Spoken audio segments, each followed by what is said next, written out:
Okay. I pride myself on how well I run meetings. Okay. I personally consider it one of my superpowers after running hundreds of meetings for my company. And I can confidently say that I run pretty damn good meetings. So most people don't. Most companies don't. If you're watching this video, you're probably one of those people. So I want to help you learn how to create very efficient meetings where no one is wondering why they have to be a part of this. No one is wondering, could this just be an email? Everyone's having fun, everyone loves each other, and actual value is being brought to the company, right? So this is for the CEO, this is for the operator, this is for an employee that's tired of how meetings are being run in their company and you want to send this to the operator or CEO to fix it, or your team lead or whatever. So let's go through it. Number one, could this be an email? Right? If we're talking about one-time meetings are being called constantly over the most random updates or decisions or whatever, think, if you're the one that's setting up these meetings, think, could this be an email? Right? You might not be using email. We don't use email. We have an actual Skool community set up for our team specifically just so they can send in updates on whatever is going on, rather than having to either start a meeting or extend a meeting just to give that update. Right? Now for you, it could be Slack, it could be a group chat, it could be email, for example. So think about that. How much time and energy are you taking away from the actual doers in the company, where they could be editing videos, they could be developing software, they could be doing sales, right? And for you specifically, or for me specifically, like my time could be better served actually spending time on a high ticket sales call, or setting up our sales system, or helping someone out, putting out some wildfire, whatever the priority actually is, rather than sitting in on a meeting. So think about that. Once you've got that done, once you've realized, yes, this meeting needs to happen, and we're talking about just one-off meetings right now. We'll get to recurring meetings and check-ins, which are different than this in just a sec. So number two, what is the outcome of this meeting? What do I actually need to happen by the end of this meeting? When you are calling in a meeting, you need to understand one thing. A decision needs to be made, right? Meetings are not just to sit around and talk about whatever. They're not just to waste time and bond and whatever. Meetings are meant to decide on things that cannot be decided on your own, right? So what is the outcome, or what are the outcomes that need to be decided on by the end of this meeting? Write down 1 to 3 of them, because that will guide number 3, which is, what is your agenda for the meeting? What are the things that you need to go down on the list to get through this meeting, right? And it could just be the outcomes of the meeting. That's personally how I run 90% of my meetings. I just say, what are the outcomes? Okay, that's the agenda. We run through them, and then that's it. Bye. See you everyone next week, right? So it could be that. There could be other things that you add to the agenda, and this is more so on the side of recurring meetings. But at the very, very minimum, you just want to make sure that you know what this meeting is for.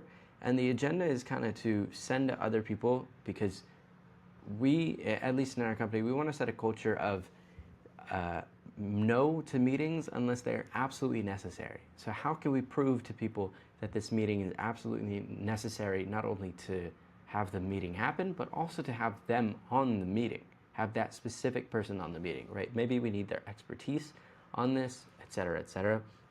And this doesn't need to be a full page report or whatever. I used to work in local government. I hated those.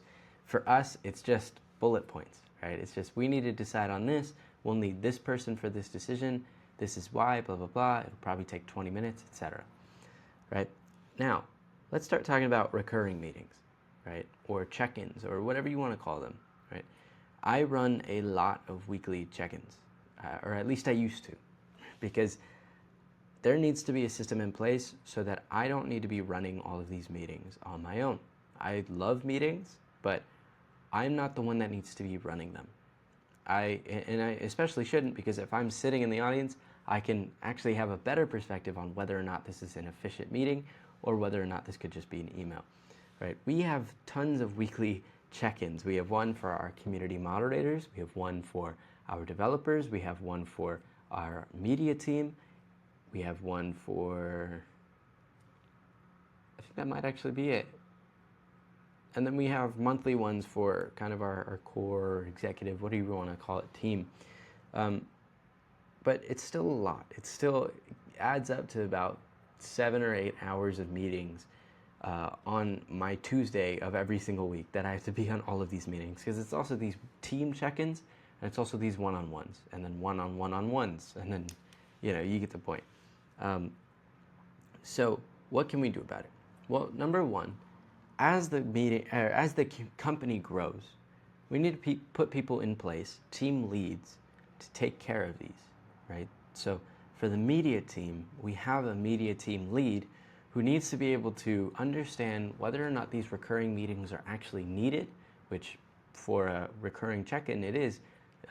Whenever someone is working on a project, they'll need to check in with the team lead, make sure that what they're doing is proper, they can catch any mistakes, etc.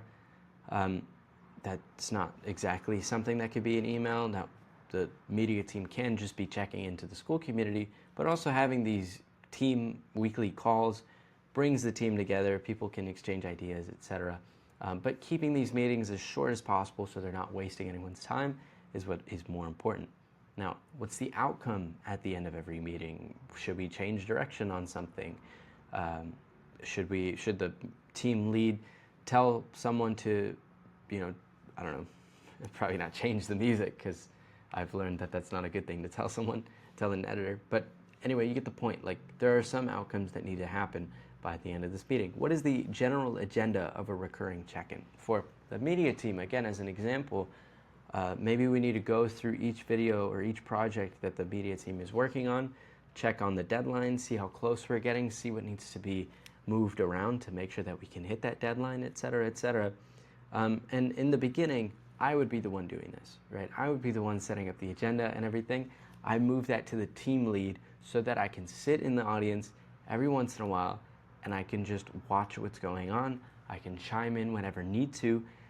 And then once I start to realize that this isn't a great use of my time, I don't need to be a part of every single one of these meetings because they don't require my input, the media team lead has got this, I can just stop attending these meetings, right? I can go to these meetings maybe every once a month or so, something like that, at once every 2 weeks maybe, because I can trust that the media team lead has got it. Maybe he won't do it as well as I will, not personally because of him, like the dev team as well, the moderation team, etc. Like, no one will ever do it as well as me, the leader, will do it, because I'm assuming that's what a lot of people are also thinking themselves. That's the hard part about delegation, is understanding that maybe people won't do it as well as you, but it'll at least be better because now you can focus on what actually matters, the actual priority for you.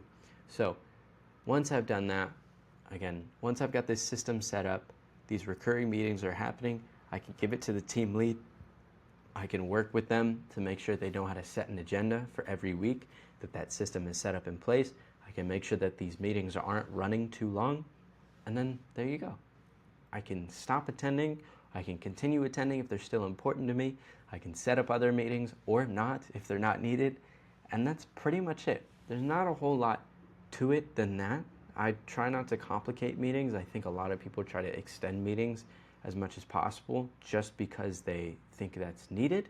But at the very end of the day, a meeting is just there to set a decision.